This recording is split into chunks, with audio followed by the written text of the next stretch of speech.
Tonight, we're diving into international trade, a topic that's suddenly become a lot more interesting as the world's biggest economies rethink their relationships with the US.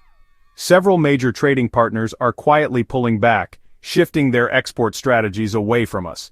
It's like being the popular kid who suddenly finds themselves left out of the group chat.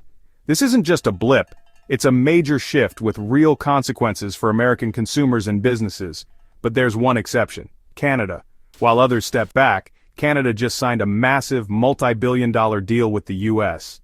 Why is Canada leaning in while others are pulling away?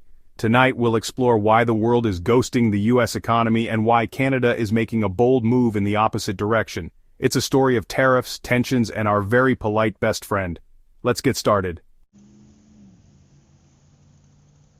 First up, China. For years, the US-China trade relationship fueled globalization, filling American shelves with affordable goods. But lately, that flow has slowed to a trickle. The trade war, tariffs, and rising political tensions have made Chinese manufacturers look elsewhere. China's government is also pushing to rely more on its own consumers, reducing dependence on US shoppers. Rising wages mean China isn't the bargain basement factory it once was. Some manufacturing is moving to places like Vietnam and Bangladesh. Add in geopolitical friction, and both sides are diversifying supply chains to avoid getting caught in the crossfire. Trade hasn't stopped, but growth has stalled, and in some sectors, it's reversing. The days of endless cheap Chinese goods are over, forcing the US to rethink where and how it gets its stuff. The dragon isn't gone, but it's definitely less interested in pleasing us. This shift means higher prices and more uncertainty for American consumers. The US must now adapt to a world where China is less of a go-to supplier. The global economic deck is being reshuffled.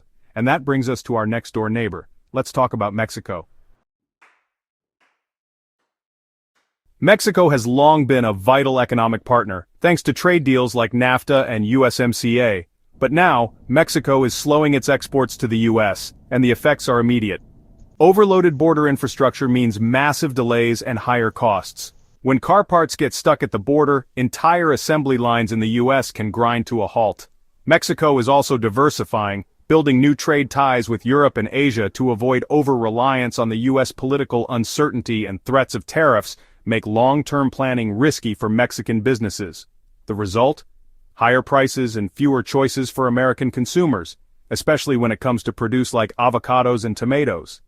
Taco Tuesday just got a lot more expensive. Mexico remains a top partner, but the easy flow of goods is over.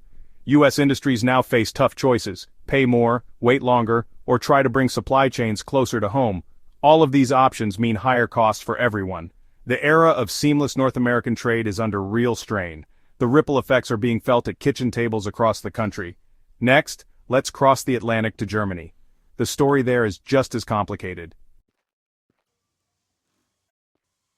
Germany, Europe's industrial powerhouse, has long sent high-end goods to the US, from luxury cars to precision machinery. But lately, German exports to America have slowed. Political tensions, tariffs, and disagreements over trade and defense have strained the transatlantic relationship. Threats of tariffs on German cars have made Berlin rethink its US strategy. The energy crisis, driven by the war in Ukraine, has also made German manufacturing more expensive and less competitive. Germany is now doubling down on the European market and forging new trade deals in Asia and South America. It's a strategic move to reduce reliance on the sometimes unpredictable US market. For Americans, this means higher prices for German imports and tougher competition abroad. The days of the US as Germany's #1 customer are fading. Germany is building new bridges, hedging its bets, and looking beyond America. The export slowdown is about politics, economics, and a long-term vision for a more diversified future. The US is no longer the center of Germany's trade universe. This is a global trend, and it's accelerating.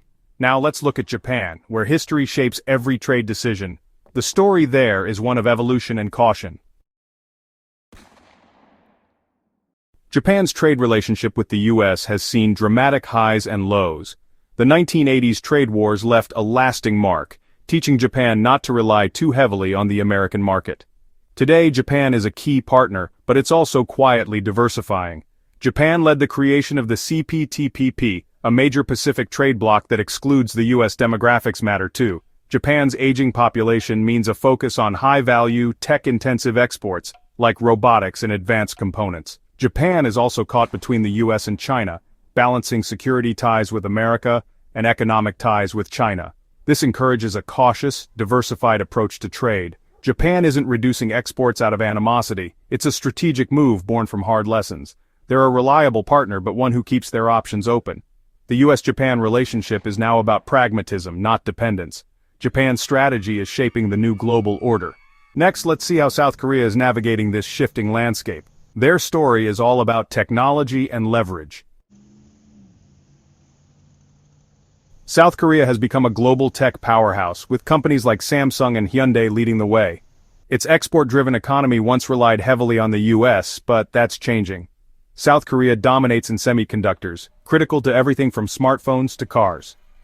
Any shift in chip exports has global consequences, which gives Korea major leverage. The US is scrambling to boost its own chip production, but for now, it's still dependent on Korean supply. Geopolitically, South Korea must balance its alliance with the US and its economic ties to China. This delicate position pushes Korea to diversify, building new trade links in Asia, India, and the Middle East. Korea is a key player in the Regional Comprehensive Economic Partnership, a massive trade bloc that excludes the US. The result? South Korea is less dependent on any single partner and more influential in global supply chains. The world is no longer just about the US and China. Countries like Korea are shaping the future. Their choices will define the next era of global trade. The US must adapt to a world where it's not always the main customer. Now let's head to the UK, where Brexit has rewritten the rules. The British story is one of adaptation and new alliances. Here's how. Post-Brexit, the UK hoped for a big trade deal with the US, but it hasn't happened. Political disagreements and regulatory hurdles have stalled progress. Instead, the UK is signing smaller deals with individual US states and other countries. The lack of a major US deal has forced UK businesses to look elsewhere for growth. The UK has joined the CPTPP, a Pacific Trade Pact, and signed agreements with Australia and New Zealand. This marks a major shift away from traditional US and European markets. The UK is now focused on faster-growing economies in the Indo-Pacific.